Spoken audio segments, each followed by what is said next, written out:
अस्सलाम वालेकुम नाज़रीन, आपने इब्ने बतूता और मार्को पोलो का तो नाम सुना ही होगा। क्या आप जानते हैं कि ये कौन लोग थे? ये आम से भी कमतर लोग थे। इब्ने बतूता तंजा का एक मनहनी स्याह फार्म था। एक कमरे के मकान में रहता था। तालीम ना होने के बराबर थी। काम कोई आता नहीं था। जिस्मानी कमजोरी की वजह से फौज में भी भर्ती ना हो सका। 1325 में पैदल हज पर रवाना हुआ तो खानदान ने शुक्र अदा किया कि जान छूटी। इब्ने बतूता 24 साल दुनिया के मुख्तलिफ मुल्कों में फिरता रहा। 1349 में वापस तंजा आया तो ये मालूमात और इल्म का खजाना था। बादशाह इसे अपने पास बिठाते और मोरक्को के रौसा इल्म के लिए अपने बच्चे इसके पास भिजवाते थे। ये दुनिया की कदीम तरीन यूनिवर्सिटी जामिया कैरवान में प्रोफेसर भी बना दिया गया और ये आज इंतकाल के 643 बरस बाद भी तंजा की पहचान है। लोग मोरक्को को इब्ने बतूता का मोरक्को कहते हैं। इब्ने बतूता को ये इल्म, ये मर्तबा और ये इज्जत कहाँ से मिली? अल्लाह के करम के बाद इसका वाहिद सोर्स सफर था। ये अगर सियाहत ना करता तो ये तंजा के हजारों लोगों के साथ गुमनाम मर जाता और आज इसकी दास्तान तक ना होती दास्तान में। मार्को पोलो भी इस हकीकत की शानदार मिसाल है। ये वीनस का छोटा सा दुकानदार था। वालिद निकोलो पोलो और चचा मैफ्यू पोलो ताजर थे। 1260 में सफर पर रवाना हुए तो 9 बरस बाद वापस आए। मार्को पोलो ने सफर की दास्तानें सुनी तो वो भी इनके साथ रवाना हो गया।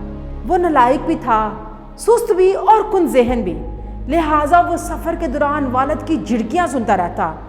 वालिद ने उसे चीन के बादशाह कुबलाई खान के पास गिरवी भी रख दिया था। लेकिन ये नालायक शख्स बाज़दा पूरी दुनिया में वीनस की पहचान बन गया। वीनस आज अपनी पानी की गलियों और गंडोलों से इतना पहचाना नहीं जाता जितना ये मार्को पोलो की वजह से पूरी दुनिया में मशहूर है। इब्ने बतूता की तरह ये भी आलमों का आलम बना और इस पर भी हजारों किताबें और मकाले लिखे गए।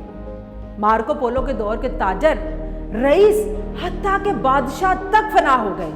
इनके महल, जायदादें और जागीरें भी खत्म हो गई और इनके नाम भी तारीख की किताबों से उड़ गए। लेकिन मार्को पोलो और उसका घर आज भी सलामत है। लोग आज भी गंडोलों में बैठकर वीनस की गलियों में मार्को पोलो को याद करते हैं और इसके घर के सामने खड़े होकर तस्वीरें बनाते हैं। ये है सफर और सियाहत का कमाल। ये आपको इल्म भी देती है, इज्जत भी, शोहरत भी, रिस्क भी और मर्तबा भी। ये आपको बादशाहों का बादशाह और प्रोफेसरों का प्रोफेसर बना देती है। सियाहत इल्म का बेहतरीन सोर्स है। कुरान पाक में अल्लाह ताला फरमाता है, यानी कि कहो कि जमीन में घूम फिर कर देखो कि खुदा ने इसे कैसा तख्लीक किया। ये आयत कहती है कि ये जमीन की सैर इंसान के दिल को दनाई, आंखों को बनाई और कानों को समात अता करती है और इसे सकूत व जमूद से खलासी दिलाती है। आप सफर की आदत डालें, आपके पास लाइब्रेरियों से ज्यादा इल्म जमा हो जाएगा।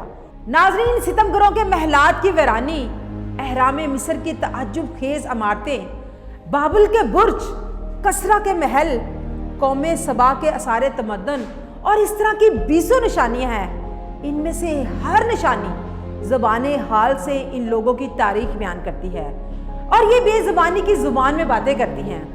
नाज़रीन, हम दुनिया को देखेंगे तो तब्दील होंगे, लिहाजा खुदा के लिए अल्लाह की ज़मीन और इसकी दुनिया को देखें। आपके रिसोर्सेज अगर आपको दूसरे मुल्कों में जाने की इजाज़त नहीं देते तो अपने मुल्क में ही हसूल इल्म के लिए घूमे फिरें। आप गुजरांवाला, लाहौर, इस्लामाबाद, फैसलाबाद और कराची घूमें। वहाँ के इल्मी और सियाहती मकामात देखें। इस सियाहत से ही आपको अपने कदकाठ और हमाकतों का अंदाज़ा होगा, वरना आप कुएं का मेंढक बनकर ही मर जाएंगे और आपके बच्चे भी इसी तरह कुएं को कायनात समझकर ही करते रहेंगे। इसलिए घूमें फिरें, अल्लाह ताला की इस दुनिया को देखें और अपने इल्म और अपनी अक्ल में इजाफा करें। फी अमान।